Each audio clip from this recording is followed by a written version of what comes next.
Ang daming negatibong comments na nagsilabasan sa Jitski video ni na GM at Fiang. Ang dami pa ring inugali ang ampalaya kahit 2025 na. Masyadong tumahol ang mga bashers nila, lalo pat suot daw ni Fiang ang shorts ni GM. Ano bang generation ang meron sa GM Fiang bashers na kahit sa simpleng pagsuot lang ni Fiang sa shirt ni GM, issue na sa kanila, when in fact kasama naman ang family ni GM at ang family ni Fiang.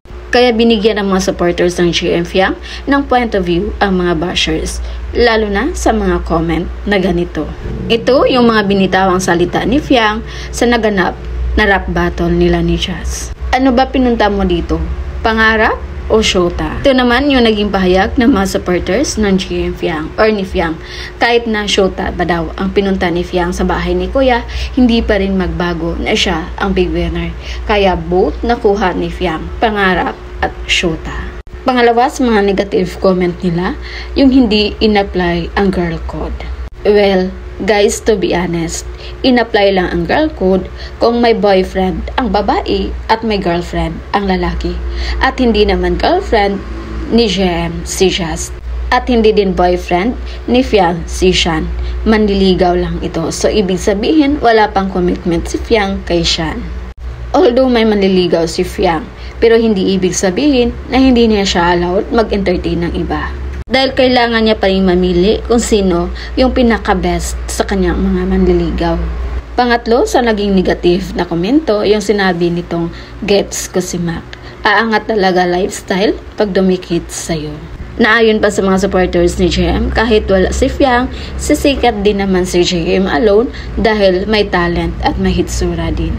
Pang-apat, sino ba ang nagchishika sa'yo na gusto ko yan? At ito naman yung dipinsa ng mga supporters ng GM Fiang.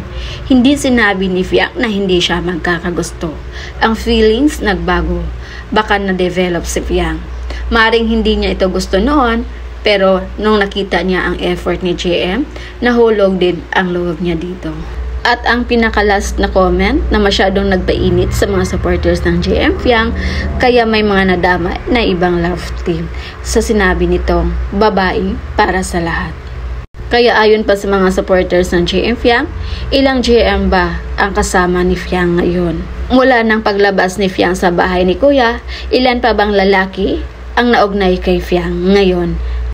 Wala nang ibang lalaking naugnay kay Fiang ngayon maliban sa iginiit nila ang Char Fiang.